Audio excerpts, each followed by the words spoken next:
बिस्मिल्लाहिर्रहमानिर्रहीम। इक़रा बिस्मि रब्बिकल्लज़ी खलक़।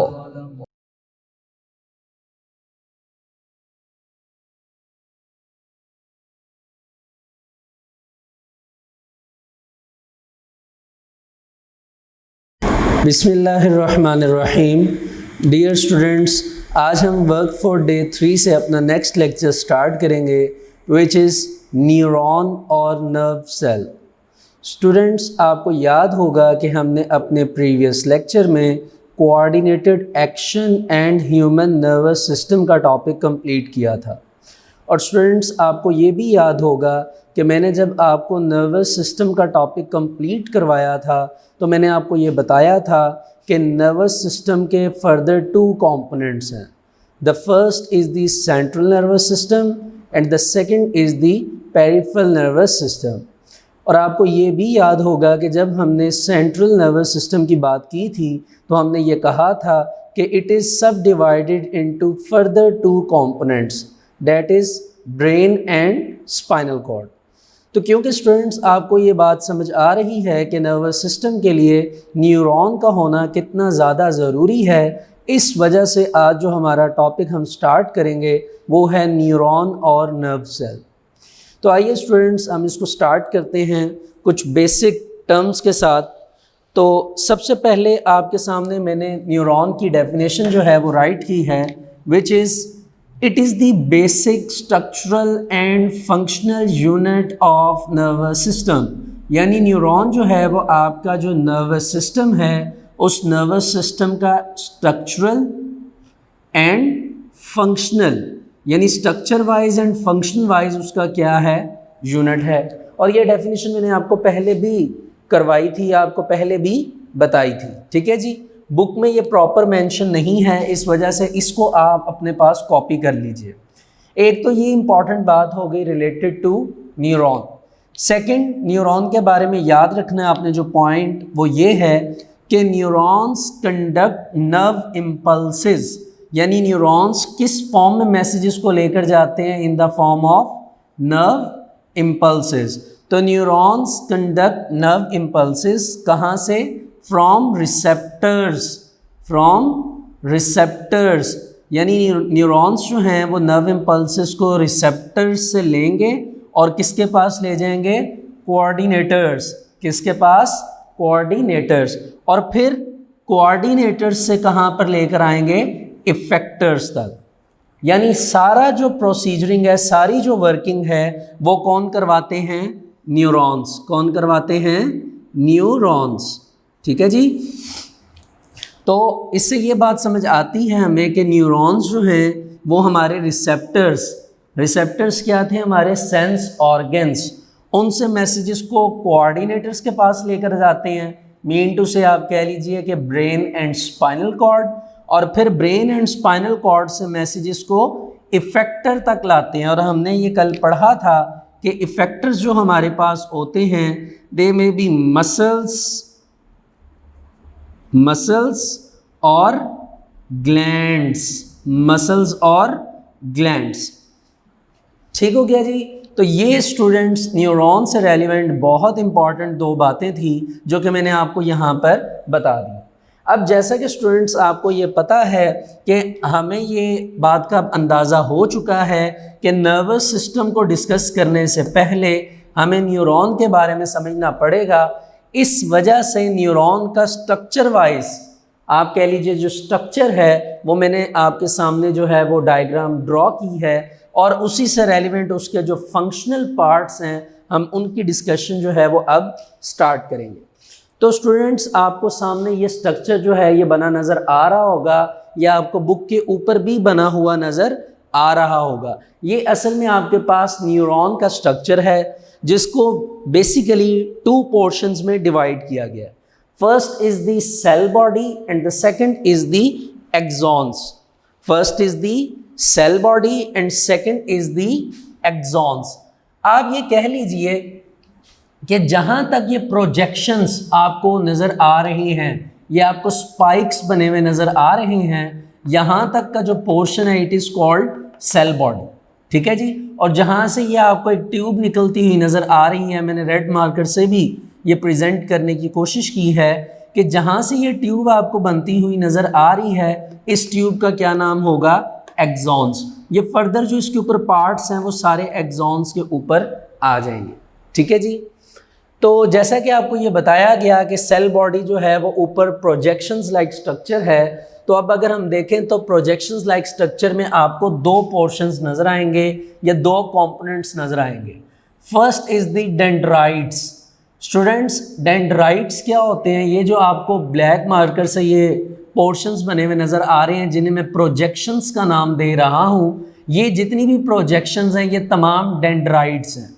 ये तमाम क्या हैं? डेंड्राइट्स। ठीक है जी। और इसके सेंटर में ये आपको जो आपको नज़र आ रहा है एक सर्कल, इसको मैंने क्या मेंशन किया हुआ है? न्यूक्लियस। क्या कहा हुआ है? न्यूक्लियस। तो डेंड्राइट्स एंड न्यूक्लियस, इन दोनों को मिलाकर हम क्या पढ़ते हैं? Cell body. तो आप यूँ कह सकते हैं कि cell body is further divided into two components. The first is the dendrites and the second is the nucleus. और इसके अलावा एक चीज़ जो यहाँ मेंशन नहीं की लेकिन आपको पता होनी चाहिए कि डेंड्राइट्स और न्यूक्लियस के सेंटर में ये जो सारा हॉलो स्ट्रक्चर है, एम्प्टी स्ट्रक्चर है, it is cytoplasm. It is cytoplasm. ठीक है जी। तो यहाँ तक आपका सेल बॉडी का स्ट्रक्चर जो है वो क्या हो जाता है? कंप्लीट। अब स्टूडेंट्स हम एक्सॉन के स्ट्रक्चर की तरफ मूव करते हैं जो कि असल में एक ट्यूब है।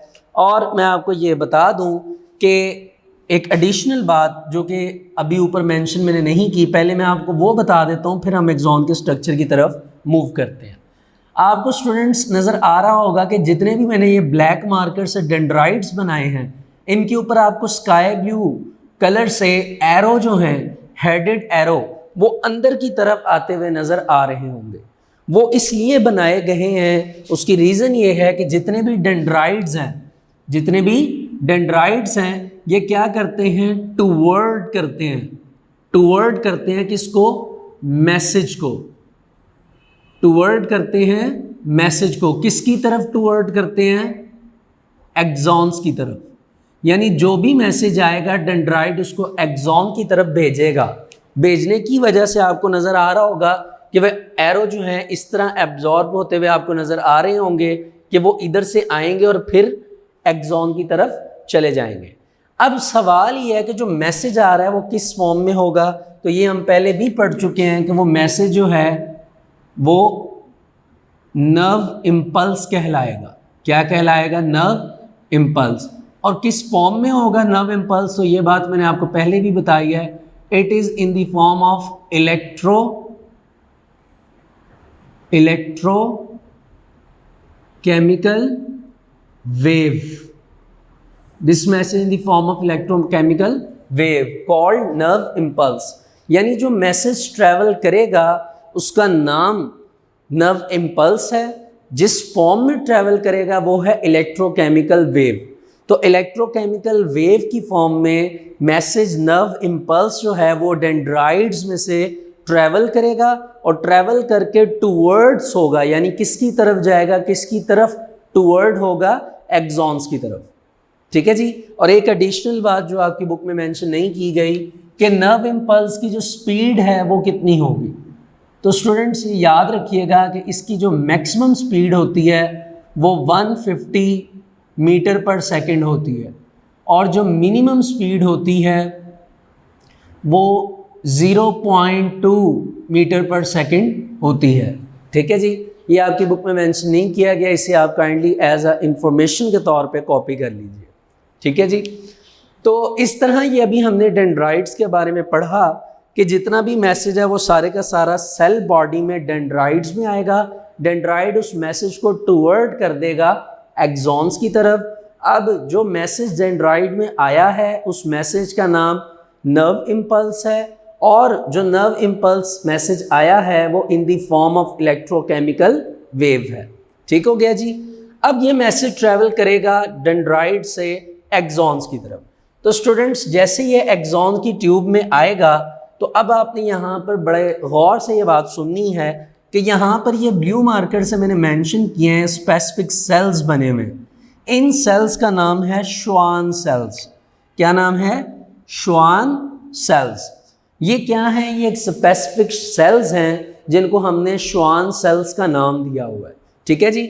और इन्हीं श्वान सेल्स के ऊपर एक माइलिन शीट पड़ी होती है। आपको नजर आ रहा होगा कि ये अगर सारा blue colour myelin Schwann cell है तो इसमें ये सेंटर से रेड मार्कर से मैंने इसको प्रेजेंट किया है माइलिन शीट।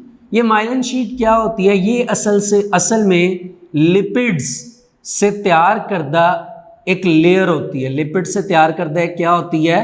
लेयर। और ये लिपिड से क्योंकि बनी हुई है, यानी फैटी एसिड से, तो आप ये कह सकते हैं कि लिपिड से बनी गई ये जो लेयर है ये एक हिसाब से इंसुलेशन करवाती है। इंसुलेशन कह लीजिए या इसको आप इंसुलेटर कह लीजिए। इंसुलेटर क्या होता है? ऐसा कह लीजिए मटेरियल जिसमें से इलेक्ट्रिसिटी पास ना कर सके, इलेक्ट्रिसिटी पास ना कर सके, इलेक्ट्रॉन्स पास ना कर सकें, उसको हम क्या नाम देते हैं? इंसुलेटर।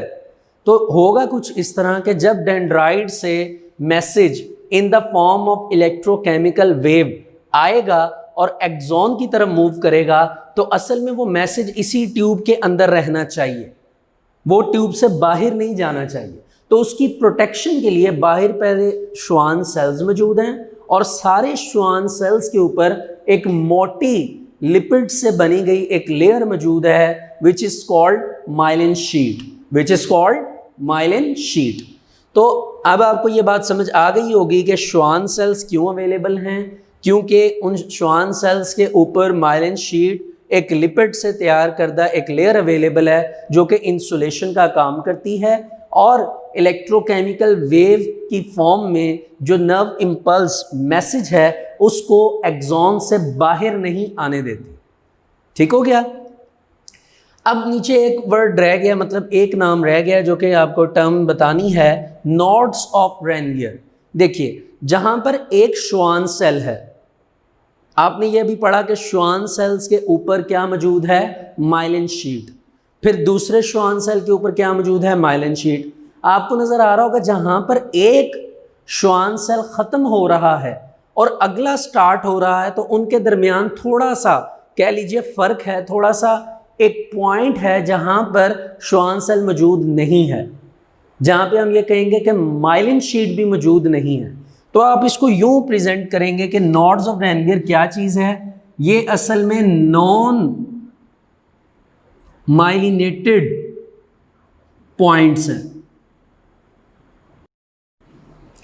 नॉन माइलिनेटेड पॉइंट आप इसको कह लीजिए या माइलिन पॉइंट कह लीजिए, क्योंकि बुक में माइलिन वर्ड यूज हुआ है तो हम उसी को लेकर चलते हैं। ठीक है, नॉन माइलिन ही यूज कर लेते हैं, नॉन माइलिन पार्ट पॉइंट्स कह लीजिए।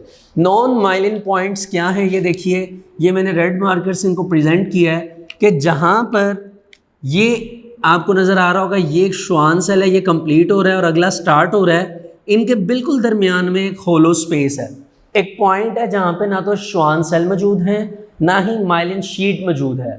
उन पॉइंट्स को हम नाम देते हैं नॉन माइलिन पॉइंट्स और उन्हीं नॉन माइलिन पॉइंट्स को क्या नाम दिया जाता है? Nodes of Ranvier. ठीक है जी। इसी तरह ये आपको हर जगह पर नजर आएंगे, जहां पर एक श्वान सेल स्टार्ट होकर कंप्लीट होगा और अगला स्टार्ट होगा, उनके दरमियान ये पॉइंट्स आपको नजर आएंगे। अब स्टूडेंट्स यहाँ पर एक बात ये आपके क्वेश्चन एक अराइज हो रहा होगा माइंड में कि यहाँ पर लिपिड से बनी हुई इस इंसुलेटेड लेयर का काम क्या है। जैसा कि आपको मैंने स्टार्टिंग में बताया कि नर्व इम्पल्स की स्पीड मैक्सिमम भी हो सकती है, मिनिमम भी हो सकती है। देखिए जब स्पीड मैक्सिमम होगी तो जो नर्व इम्पल्स इलेक्ट्रोकेमिकल वेव की फॉर्म में मैसेज है, जब वो ट्रैवल करेगा तो उसकी स्पीड बहुत ज़्यादा फास्ट होगी। वो स्पीड इतनी ज़्यादा फास्ट होगी कि बाहर से इंसुलेशन प्रोवाइड करना बहुत ज़्यादा ज़रूरी है, वगरना अगर वो तेज़ी से गुजरेगा तो जाते हुए जितने भी एक्सॉन की लेयर है उसको डिस्ट्रॉय करता हुआ वो मैसेज जाएगा, क्योंकि उसकी स्पीड फास्ट होगी। स्पीड फास्ट होने की वजह से हीट एनर्जी जनरेट होगी और वो हीट एनर्जी जो है वो क्या कर सकती है? एक्सॉन की लेयर को तबाह कर सकती है। इसी वजह से बायोलिपिड से बनी गई एक लेयर है जो कि उसको प्रोटेक्ट करती है कि अगर मैसेज बहुत ज़्यादा फास्ट भी है तो वो उसको क्या कर देती है, प्रोटेक्ट कर देती है। ठीक है जी। तो ये स्टूडेंट्स असल में हमारे पास as a structural and as a functional neuron और नर्व सेल, उसका स्ट्रक्चर ये अभी हमने डिस्कस किया। होपफुली ये आपको अच्छी तरह समझ आ गया होगा। इसमें सिर्फ एक हेडिंग अभी मिसिंग है, सॉल्टेटरी इम्पल्सेस। वो मैं आपको लास्ट में पहले यहाँ तक इसको रीड करवा लूँ, फिर मैं आपको वो समझा देता हूँ। ठीक है जी। और लास्ट बस एक बात सुन लीजिए इसमें कि जिस तरह ये एरोज आपको नज़र आ रहे थे कि डेंड्रॉइड्स मैसेज को कंडक्ट करते हैं और एक्सॉन्स की तरफ भेजते हैं, इसी तरह ये एक्सॉन यहाँ से स्टार्ट होता है, यहाँ पर कंप्लीट होता है। तो ये आपको नज़र आ रहा होगा कि एक्सॉन ये मैसेज को अवे कर रहे हैं, एक्सॉन मैसेज को क्या कर रहे हैं, अवे। तो याद रखिएगा एक्सॉन जो हैं ये हमेशा मैसेज को अवे करते हैं अपने से, अवे का मतलब कि दूर करते हैं, जबकि डेंड्राइट्स क्या करते हैं, टुवर्ड्स करते हैं। जी स्टूडेंट्स, नर्व सेल और न्यूरॉन, नर्व सेल और neuron is the unit of the nervous system.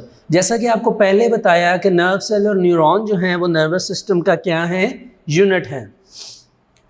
The human nervous system consist of billions of neurons, कि ह्यूमन नर्वस सिस्टम में बिलियंस ऑफ क्या मौजूद होते हैं, न्यूरॉन्स मौजूद होते हैं, plus supporting neuroglial cells. Neuroglial cells यानी न्यूरॉन से बने हुए सेल्स जो हैं वो उसे सपोर्ट करते हैं।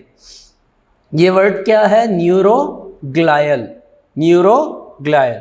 Neurons are specialised cells that are able to conduct nerve impulses from receptors to coordinators and from coordinators to effector। ये बात मैंने भी आपको पहले बताई है कि जो न्यूरॉन्स हैं वो स्पेशलाइज्ड सेल्स हैं जिनका काम है कि जितने रिसेप्टर्स हैं उनसे मैसेजेस को लेना, कोऑर्डिनेटर्स तक भेजना, और कोऑर्डिनेटर से मैसेजेस को दोबारा जो भी मतलब उनका कंक्लूजन होगा उसको लेना और इफेक्टर्स तक भिजवा देना।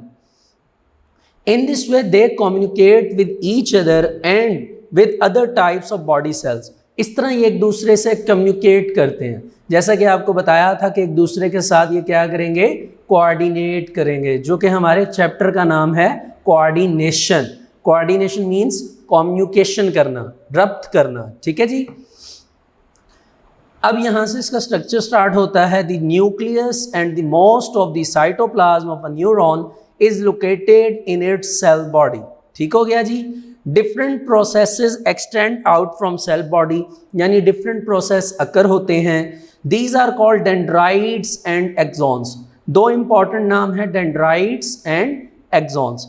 dendrites conduct impulses toward cell body, यानी ये messages को toward करते हैं cell body की तरफ, और एक्सॉन्स क्या करते हैं, इम्पल्सेस को अवे करते हैं सेल बॉडी से। तो यही मैंने आपको बताया कि डेंड्राइट्स टुवर्ड्स करेंगे, एक्सॉन्स क्या करेंगे, अवे करेंगे। ठीक है जी।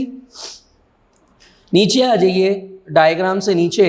श्वान cells are special neuroglial cells located at regular intervals along axons, के रेगुलर इंटरवल यानी आपको नज़र आ रहा होगा कि थोड़े इंटरवल के बाद ये एक्सॉन के ऊपर आपको श्वान सेल्स बने हुए नज़र आ रहे होंगे।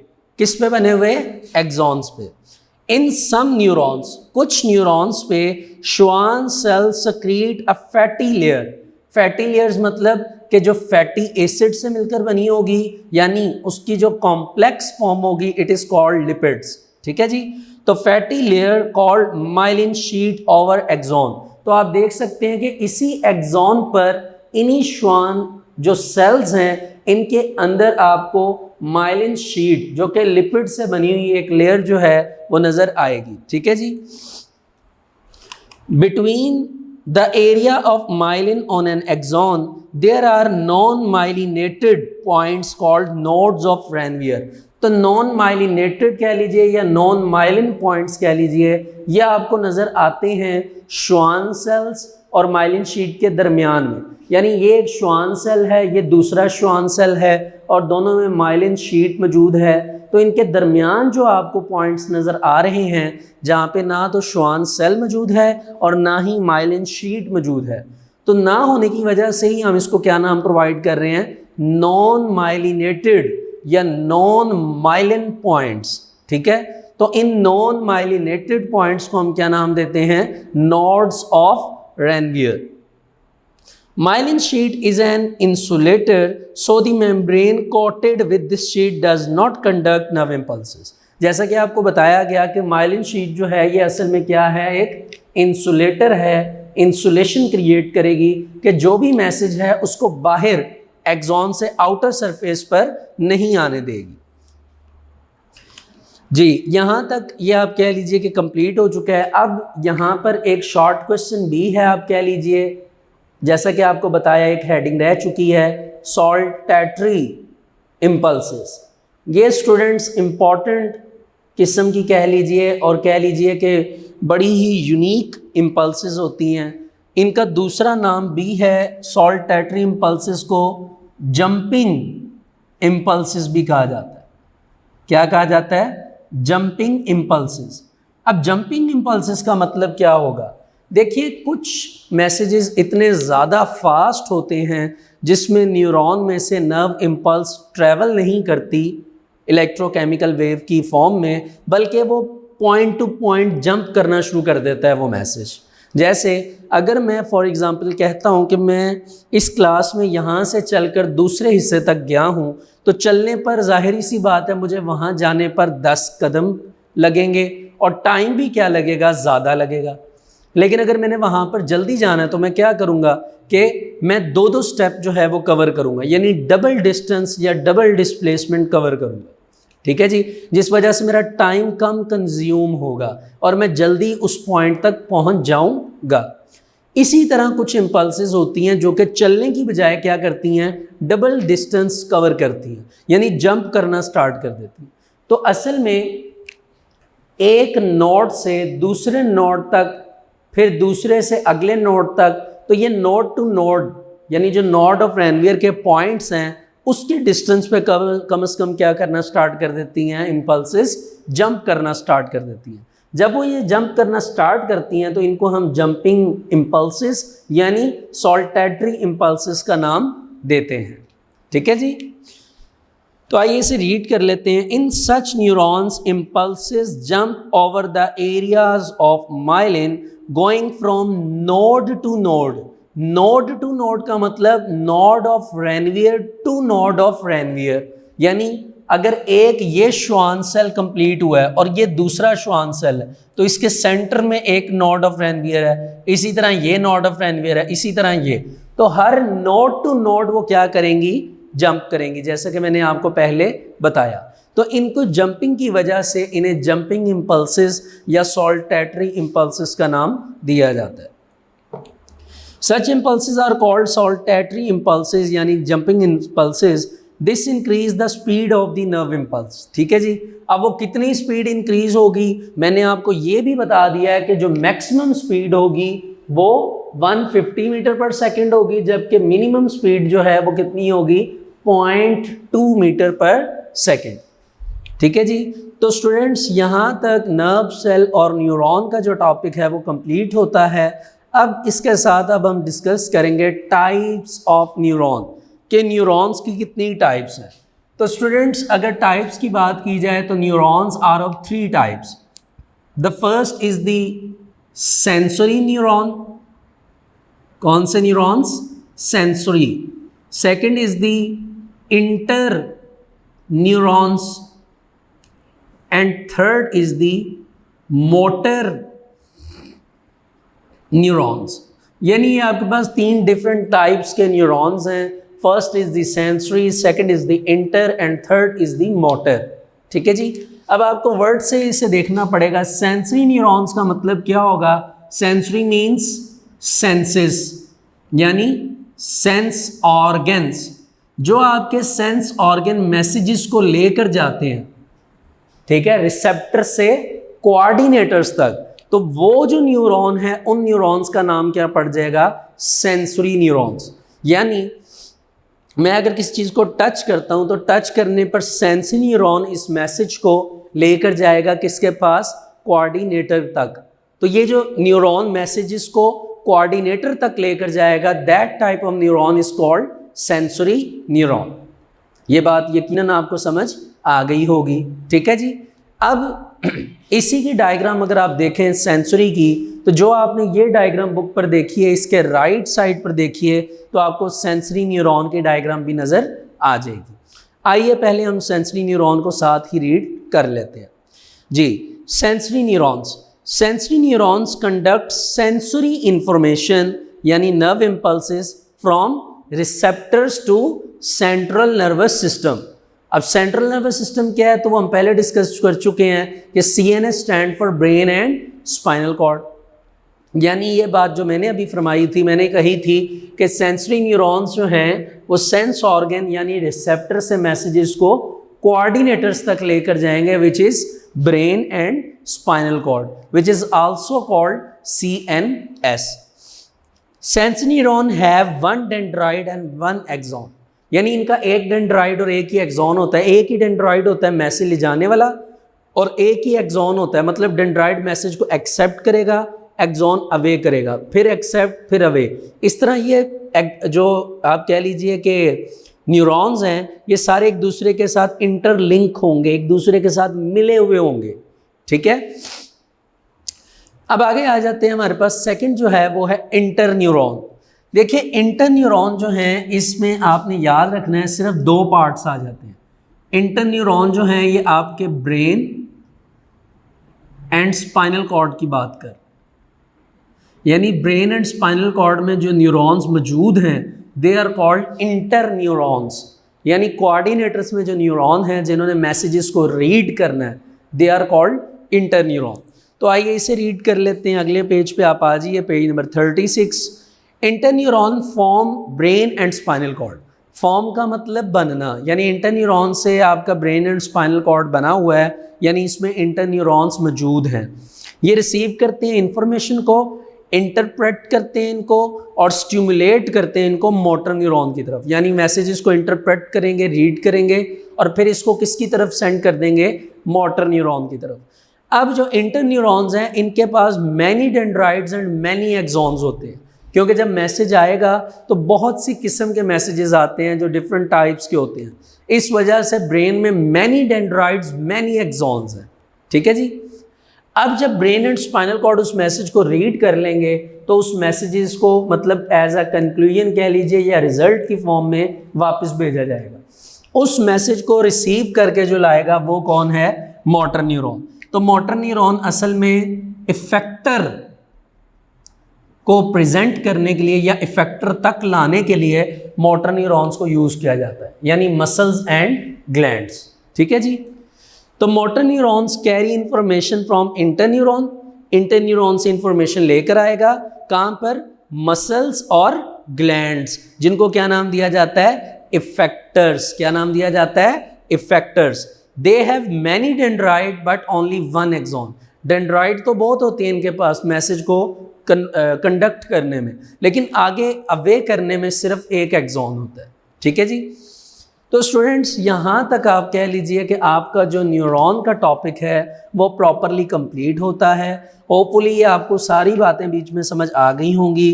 अब स्टूडेंट्स इसमें आपके लिए होम असाइनमेंट ये है कि न्यूरॉन और नर्व सेल, ये एक बहुत इंपॉर्टेंट लॉन्ग क्वेश्चन है इस चैप्टर का, जिसमें आपने ये डायग्राम भी ड्रॉ करनी होती है। इस लॉन्ग क्वेश्चन के साथ साथ मैं आपको ये बता दूं कि इसमें बहुत इंपॉर्टेंट शॉर्ट क्वेश्चंस भी अवेलेबल हैं। For example dendrites, axons, Schwann cells, myelinated points, non myelinated points या शीट कह लीजिए, नॉड्स ऑफ रेनवियर, और इसमें बहुत इंपॉर्टेंट एमसीक्यूज भी हैं। फॉर एग्जांपल वो आपसे ये पूछ सकते हैं कि सेंसरी न्यूरॉन में कितने डेंड्राइड्स और कितने एक्सॉन्स हो सकते हैं, ठीक है ना। तो ये स्टूडेंट्स आपकी होम असाइनमेंट है कि आपने इसमें से शॉर्ट क्वेश्चंस एंड एमसीक्यूज आपने खुद जनरेट करने हैं, ठीक है जी। और इससे रेलिवेंट जो भी बातें हैं वो मैंने आपको सब बता दी हैं। और आज हमारा वर्क फॉर डे 3 जो है वो यहाँ तक कंप्लीट होता है। Thank you so much. Respected students, आपको याद होगा कि हमने अपने प्रीवियस लेक्चर में अपना टॉपिक जो था वो कंप्लीट किया था न्यूरॉन और नर्व सेल। स्टूडेंट्स अब आज हम वर्क फॉर डे 4 से अपना नेक्स्ट लेक्चर स्टार्ट करेंगे, विच इज़ नर्व्स। स्टूडेंट्स, ये नर्व्स का टॉपिक जो है ये भी एक बहुत इम्पॉर्टेंट टॉपिक है जो कि रेलिवेंट है न्यूरॉन्स से। आपको याद होगा कि हमने न्यूरॉन्स में दो इम्पॉर्टेंट टर्म्स को डिस्कस किया था और फर्दर उसके पार्ट्स की जो डिस्ट्रीब्यूशन थी उसकी डिस्कशन की थी, लेकिन उसमें दो इम्पॉर्टेंट वर्ड्स याद रखने वाले थे जो मैंने आपको बताए थे। The first is the dendrites and the second is the exons.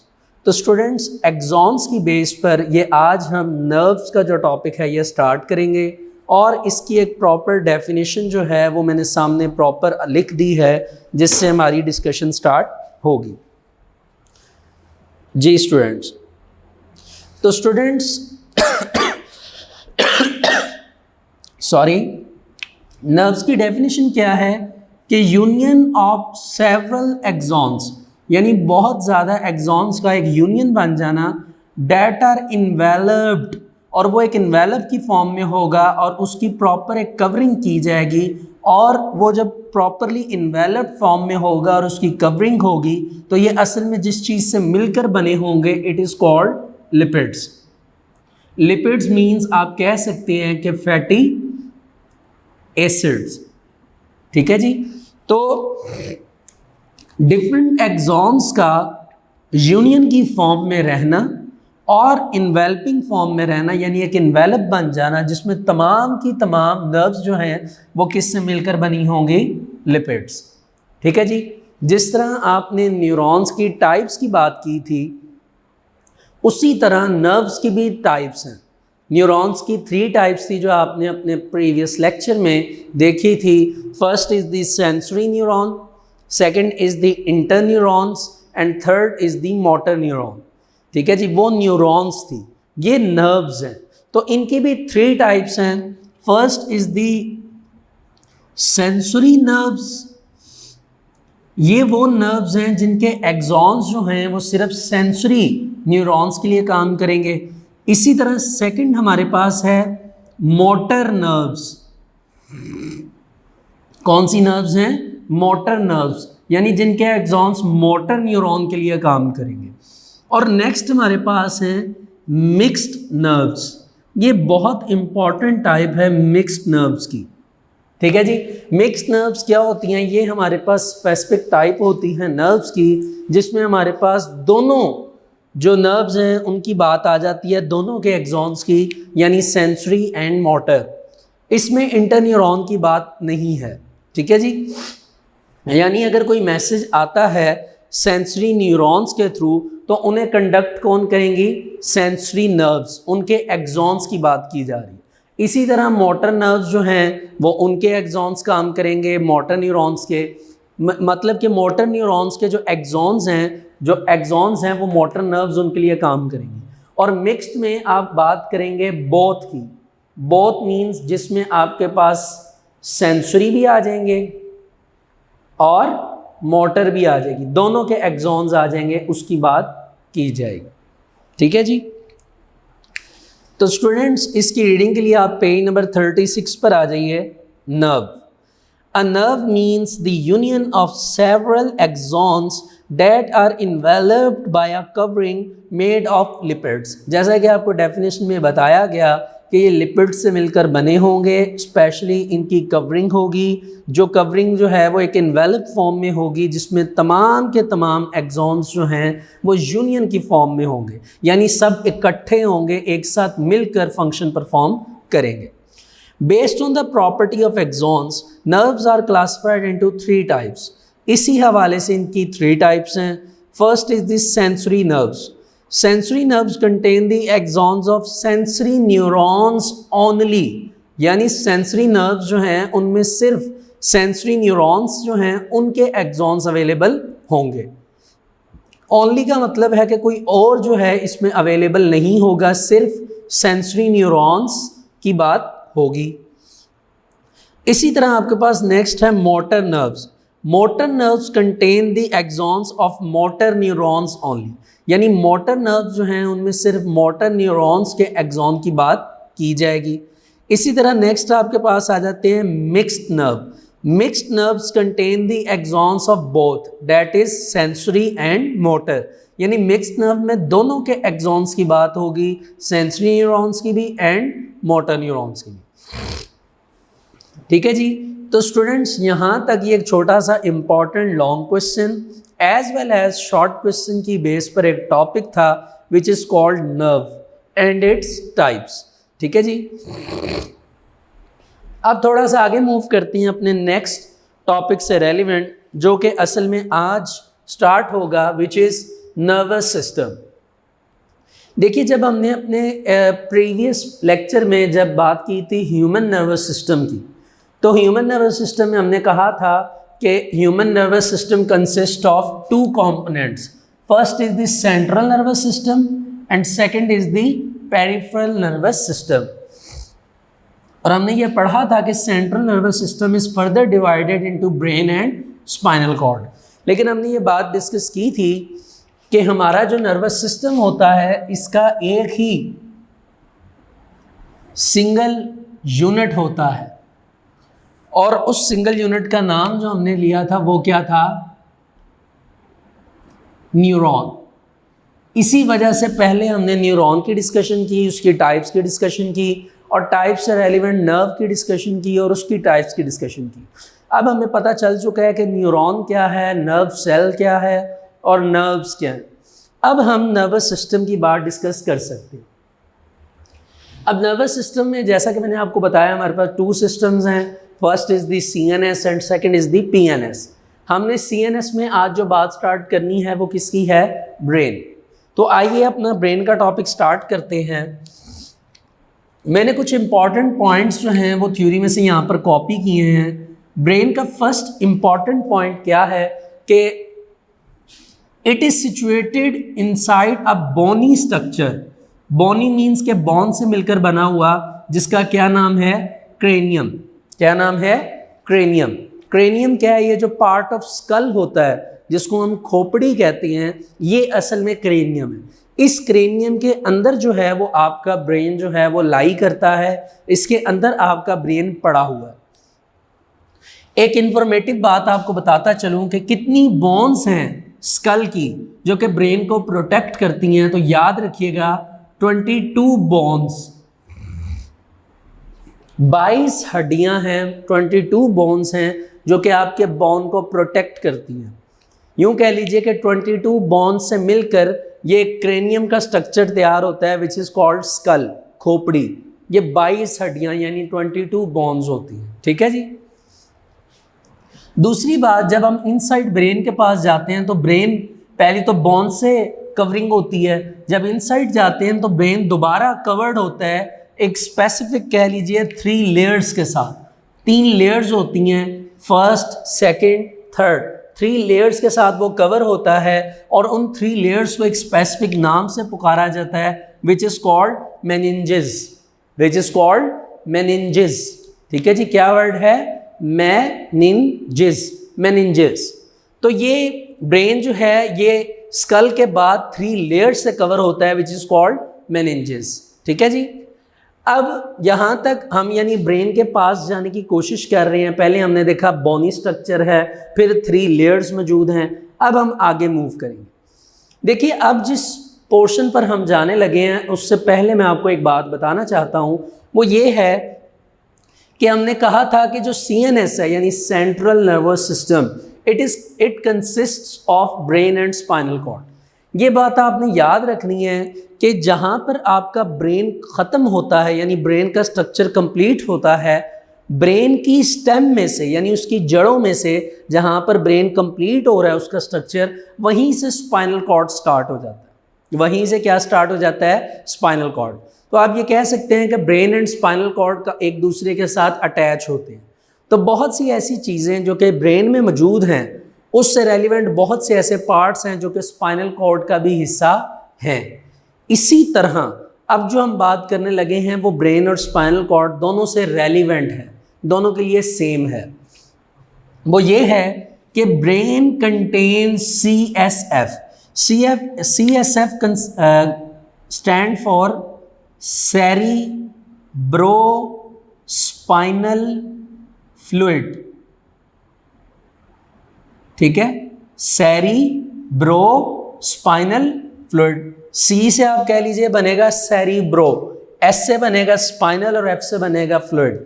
यानी यहां पर एक ऐसा फ्लूइड मौजूद है जो कि सेरी का मतलब it is the part of brain, सेरी is the part of brain. Spinal यानी ये स्पाइनल कॉर्ड की भी बात हो रही है। इट मीन्स दैट कि यहाँ पर एक ऐसा फ्लूइड मौजूद है, एक ऐसा लिक्विड मौजूद है which is common for both, that is brain and spinal cord.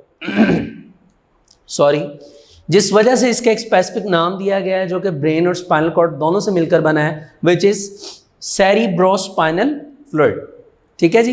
तो अब आपने स्टूडेंट्स देखा कि सबसे पहले हमने ब्रेन की बात की, उसकी बोन्स की, बोन्स के बाद 3 लेयर्स की, और उन लेयर्स के अंदर हमने देखा कि एक फ्लूइड मौजूद है which is called cerebrospinal fluid. इसके बाद जाकर आपका ब्रेन जो है वो आता है, जिसकी हमने आगे क्या करनी है, डिवीजन, जिस हिसाब से नेक्स्ट टॉपिक है डिवीजन ऑफ ब्रेन। अब हम पहले यहाँ तक इसकी रीडिंग कर लेते हैं ताकि हमें ये तमाम तर बातें अच्छी तरह समझ आ जाए। जी students, page number 36, division of the nervous system. The details of the central and peripheral nervous systems are given below.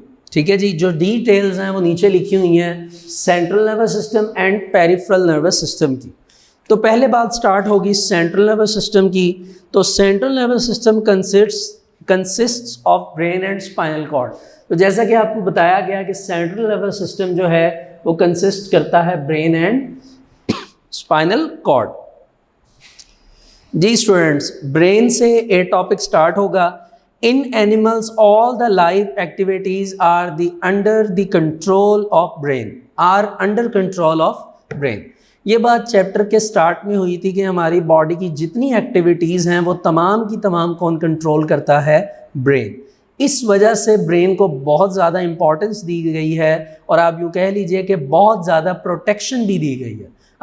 आपने देखा कि ब्रेन की प्रोटेक्शन के लिए मैंने आपको बताया 22 बोन्स हैं विच इज़ कॉल्ड क्रेनियम, उसके बाद 3 लेयर्स हैं विच इज़ कॉल्ड मेनिंजेस। अभी तो मैंने आपको मेनिंजेस का फंक्शन नहीं बताया, वो मैं आपको रीडिंग में बताऊंगा कि मेनिंजेस ऐसी लेयर्स हैं जो कि आपके ब्रेन को फूड न्यूट्रिशन प्रोवाइड करती हैं। ये जब हम रीडिंग करेंगे तो आपको प्रॉपर समझ आएगी कि ये मेनिंजेस लेयर जो हैं ये ब्रेन को न्यूट्रिशन देती हैं, मतलब खुराक जो ब्रेन को चाहिए एक्टिवेट रहने के लिए, वो ये लेयर्स देती हैं। उसके बाद एक फ्लूइड है which is called cerebrospinal fluid, जो कि ब्रेन की प्रोटेक्शन के लिए बहुत ज़्यादा इंपॉर्टेंस रखता है और ब्रेन और स्पाइनल कॉर्ड दोनों में ये फ्लूइड जो है वो मौजूद होता है। जी, the structure of brain is suitable to perform this function. और क्योंकि कुदरती तौर पर यह बना ही ऐसा है कि ये इस काबिल है कि वो तमाम फंक्शंस परफॉर्म कर सके। Brain is situated inside a bony cranium part of skull. Inside cranium, brain is covered by 3 layers called meninges. ठीक है, 3 लेयर से कवर होता है which is called meninges. Meninges protect the brain sorry, meninges protect the brain and also provide nutrients and oxygen to brain tissues through their capillaries. Capillaries जो कि blood vessel है उसके through जो भी nutrients चाहिए brain को और specifically oxygen, ये जो मेनिंजेस लेयर हैं वो इसको क्या करती हैं, प्रोवाइड करती हैं। तो ये आप एक शॉर्ट क्वेश्चन भी है कि what is the role of meninges layer in brain. ठीक है जी, आगे मूव करते हैं। The brain contains fluid filled ventricles, यानी इसमें कुछ वेंट्रिकल्स मौजूद हैं जो कि फ्लूइड से भरी हुई होती हैं और ये कॉन्टीन्यूस होती हैं central canal of spinal cord. Central canal यानी जो सेंटर में एक कनाल होती है, एक लेयर होती है और उसके आप सराउंड कह सकते हैं कि स्पाइनल कॉर्ड मौजूद होता है। Fluid within ventricles and central canal, यानी ये जो फ्लूइड है जो कि वेंट्रिकल्स में मौजूद है ब्रेन की और सेंट्रल कनाल में मौजूद है स्पाइनल कॉर्ड के, it is called cerebrospinal fluid. इसको हम क्या नाम देते हैं, सेरिब्रोस्पाइनल फ्लूइड, और इसको CSF का नाम भी दिया जाता है। ठीक है जी, अब हम स्टूडेंट्स मूव करते हैं अपनी ब्रेन की डिवीजन्स पर कि ब्रेन को कितने पोर्शंस में डिवाइड किया गया है, तो इस वजह से इसको नाम दिया गया है डिवीजन्स ऑफ ब्रेन। तो स्टूडेंट्स, ब्रेन को असल में नेचुरली तौर पर 3 मेजर पार्ट्स में डिवाइड किया गया। First is the fore brain, first is the fore brain, second is the mid brain, and third is the hind brain, third is the hind brain. ठीक है जी, fore brain, mid brain, hind brain. अब आप ये याद रखिएगा, the largest part of the brain is called forebrain. Forebrain is considered as the largest part of the brain. ठीक है जी, and forebrain is further divided into 3 parts. इसकी sub division है आगे। First part is called thalamus, second is called hypothalamus, and third part is called cerebrum, cerebrum.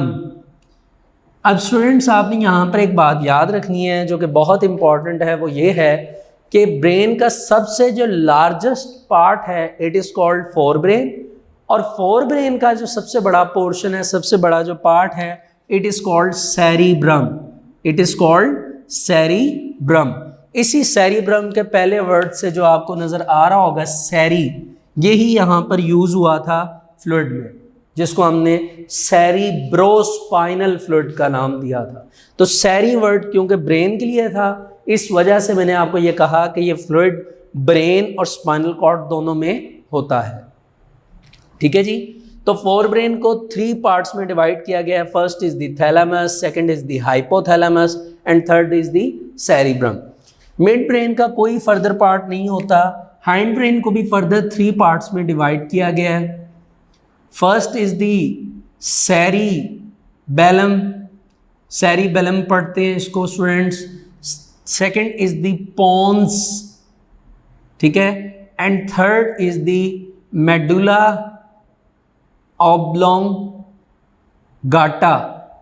इसको medulla oblongata भी पढ़ते हैं, इसको मेडुला ऑब्लोंगेटा भी पढ़ते हैं।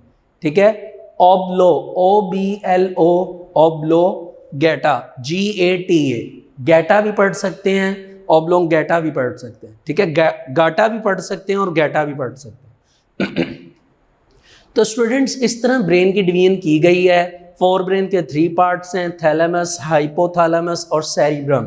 इसी तरह हाइंड ब्रेन के भी 3 पार्ट्स हैं, सेरिबेलम, पोन्स और मेडुला ऑब्लोंगाटा। ठीक है जी, और मिड ब्रेन का कोई भी फर्दर डिवीजन नहीं की गई। तो इस तरह ये आपके ब्रेन की डिवीजन की गई है। इसको लिटरली 6 पार्ट्स में फर्दर डिवाइड किया गया है, और हर एक पार्ट का एक इम्पॉर्टेंट फंक्शन है और वो फंक्शन हर किसी के लिए एक इम्पॉर्टेंट कंसीडर किया जाता है। तो ब्रेन के फंक्शंस बहुत ज़्यादा, आप कह लीजिए कि कॉम्प्लेक्स हैं, इस वजह से इसकी फर्दर डिस्ट्रीब्यूशन की गई है और हमें ये समझने की कोशिश करनी पड़ेगी। आइए इसे स्टार्ट करते हैं, the division of brain. There are 3 major regions in the brain of human and other vertebrates, यानी ह्यूमन और दूसरे वर्टिब्रेट्स में इसके 3 मेजर रीजन्स हैं। रीजन्स मतलब इलाके, हिस्से। These are forebrain, midbrain and hindbrain. Important parts of each of these regions are described below. जो important parts हैं इनके वो नीचे explain किए गए हैं। First is the forebrain. Forebrain is the largest area of brain. Brain का जो सबसे बड़ा area it is called forebrain. It is most highly developed in humans. इसकी development बहुत ज़्यादा जो है वो humans में की गई है। Following are the important parts of this region.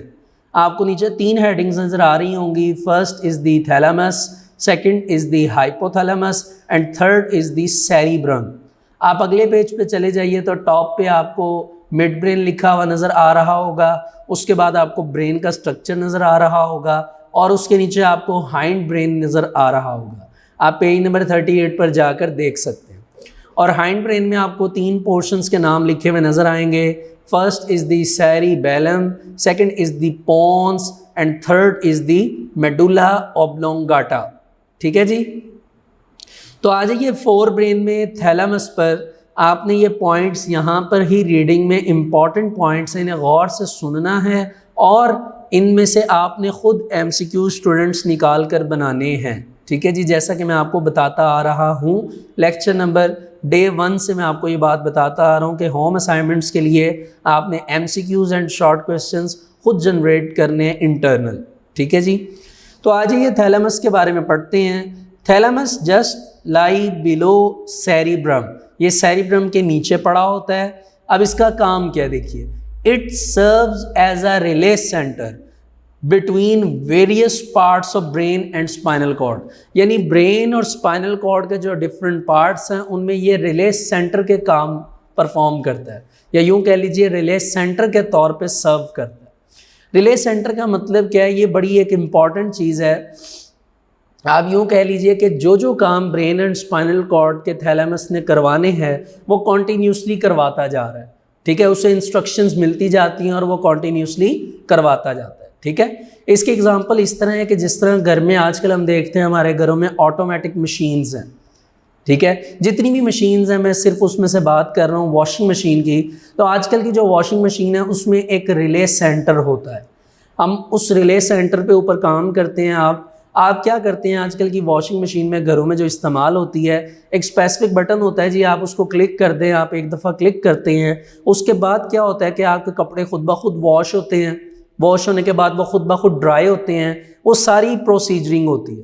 तो वो सारी प्रोसीजरिंग जो है वो रिले सेंटर जो है वो कंट्रोल करता है। इसी तरह ब्रेन एंड स्पाइनल कॉर्ड के जितने भी फंक्शंस हैं वो important functions as a relay centre के तौर पर थैलेमस कंट्रोल करता है। ठीक है जी, आगे मूव करते हैं। इट आल्सो रिसीव्स, ये रिसीव करता है और मॉडिफाई करता है, यानी उसमें मॉडिफिकेशन करता है किस चीज़ की, सेंसरी इम्पल्सेस की, यानी वो इम्पल्सेस जो सेंसरी न्यूरॉन्स के थ्रू आती हैं। अब सेंसरी न्यूरॉन्स के थ्रू जो इम्पल्सेस आती हैं वो सेंस ऑर्गन से आती हैं, और हमारे सेंस ऑर्गन्स कितने हैं, 5। लेकिन ब्रैकेट में लिखा हुआ है एक्सेप्ट नोज, यानी नोज को निकाल दीजिए, बाकी जो 4 ऑर्गन्स हैं सेंस ऑर्गन्स, उनकी जो सेंस ऑर्गन्स की नर्व इम्पल्सेस हैं उन तमाम को रिसीव करना, उन तमाम की मॉडिफिकेशन करना, उनमें मॉडिफिकेशन करना, ये काम थैलेमस का। नोज को ये एक्सेप्ट नहीं करता। ठीक है जी। Before they travel to the cerebrum, यानी थैलेमस का काम है सेंसरी न्यूरॉन्स को कैच करना, उन इंफॉर्मेशन को रिसीव करके उनमें मॉडिफिकेशन करके उसको सेरिब्रम के पास भेजना। ठीक है, लेकिन थैलेमस जो है वो नोज की जो सेंस है उसको एक्सेप्ट नहीं करता, बाकी 4 को एक्सेप्ट करता है और फिर सेरिब्रम के पास भेजता है। जबकि नोज की जो सेंसेशन है वो डायरेक्ट, आप कह लीजिए कि इन्वायरमेंट से डायरेक्ट सेरिब्रम के पास जाती है। ये जब हम नीचे सेरिब्रम का टॉपिक डिस्कस करेंगे वहाँ पर ये अलग से लिखा हुआ है। ये कुदरती तौर पर है क्योंकि सेंसेशन ऑफ स्मेल जो है ये काफ़ी फास्ट होती है, दैट्स वाई। ठीक है जी। और 1-2 रीजंस हैं जो कि अभी आपके सिलेबस में काउंट नहीं किए गए, वो भी आपको बताने की ज़रूरत भी नहीं है। फिल वक्त आप ये याद रखिए कि 4 जो आपकी सेंसेस हैं, 4 जो आपके सेंस ऑर्गन्स हैं, उनसे आने वाली जो सेंसेस हैं, जो नर्व इम्पल्सेस हैं या न्यूरॉन्स उस पर जो काम कर रहे हैं, सेंसरी न्यूरॉन्स, उनको रिसीव और मॉडिफाई करना थैलेमस का काम, और फिर उनको कहाँ भेज देना, सेरिब्रम के पास। जबकि नोज को ये एक्सेप्ट नहीं करते। नोज की जो आप कह लीजिए सेंसेशन है या रिसीव है मैसेजेस, वो डायरेक्ट ब्रेन के पास सेरिब्रम के पार्ट तक जाते हैं। Thalamus is also involve in pen perception, यानी जो दर्द का एहसास होता है वो, एंड कॉन्शियसनेस। कॉन्शियसनेस का मतलब यानी आप सो रहे हैं या जाग रहे हैं, इस चीज़ को भी कंट्रोल कौन करता है, थैलेमस। तो स्टूडेंट्स मैंने अल्हम्दुलिल्लाह काफ़ी डिटेल में आपको थैलेमस के बारे में बता दिया है। होपफुली ये आपको समझ आ गया होगा। अब इसके साथ हम आज आखिरी पार्ट आज के लिए डिस्कस करेंगे विच इज़ कॉल्ड हाइपोथैलेमस। तो स्टूडेंट्स हाइपोथैलेमस क्या है इसके बारे में देखते हैं। It is lie above mid brain, ये मिड ब्रेन के अबव पड़ा होता है और थैलेमस के बिलो होता है, नीचे। ये उसकी पोजीशन बताई गई है कि वो असल में पड़ा कहाँ पर हुआ। इन ह्यूमंस इट इज़ रफली the size of an almond, almond का मतलब कि बादाम के साइज़ के जितना ये तकरीबन होता है, ठीक है जी, उसके साथ उसको कंपेयर किया गया। अब इसका इम्पॉर्टेंट फंक्शन क्या है? इसका फंक्शन ये है कि इसने आपके जो नर्वस सिस्टम है और एंडोक्राइन सिस्टम है उसके दरमियान एक क्या बनाना है, एक लिंक बनाना है।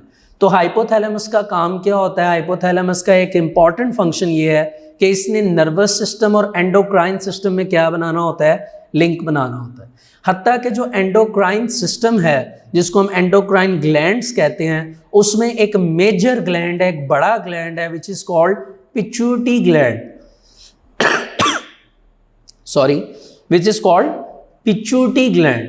उसकी जो सिक्रीशन है, यानी पिट्यूटरी ग्लैंड की जो सिक्रीशन होनी है हार्मोन्स की, उन हार्मोन्स की सिक्रीशन को भी ये कंट्रोल करता है, हाइपोथैलेमस। तो अगली लाइन यही लिखी हुई है, it controls the secretions of pituitary glands. Pituitary glands की सेक्रीशन यानी उसके हार्मोन्स की सेक्रीशन को भी ये कंट्रोल करता है। इसके अलावा आइए देखते हैं कि हाइपोथैलेमस कौन कौन से फंक्शन परफॉर्म करता है। तो लिखा हुआ है कि it also control feelings such as pain, दर्द, प्लेयर, खुशी एंड सोरो, दुख। ये चीज़ें कौन कंट्रोल करता है? हाइपोथैलेमस। इसके अलावा स्टूडेंट्स हाइपोथैलेमस के एक दो फंक्शन और भी हैं जो यहाँ मेंशन नहीं किए गए, जैसे I think so thirst, hunger, temperature. ठीक है, ये तीन इंपॉर्टेंट फंक्शन है, ये भी हाइपोथैलेमस ही कंट्रोल करता है। आपकी बॉडी का टेम्परेचर, ठीक है जी, आपकी जो प्यास है, थर्स्ट, इसके अलावा थर्स्ट के अलावा जो आप कह लीजिए कि भूख है, हंगर, इसको भी हाइपोथैलेमस ही कंट्रोल करता है। लेकिन ये तीन फंक्शन यहाँ पे मेंशन नहीं किए गए, ये सिर्फ मैंने आपको इन्फॉर्मेशन के तौर पर बताए हैं। इसको आप कहीं पर राइट कर लीजिए, यहाँ पर लिखने की ज़रूरत नहीं है। तो स्टूडेंट्स आज हम ब्रेन के जो फर्स्ट मेजर रीजन था फोर ब्रेन, उसके हमने आज सिर्फ दो पार्ट जो हैं वो डिस्कस किए हैं। First is the thalamus and second is the hypothalamus.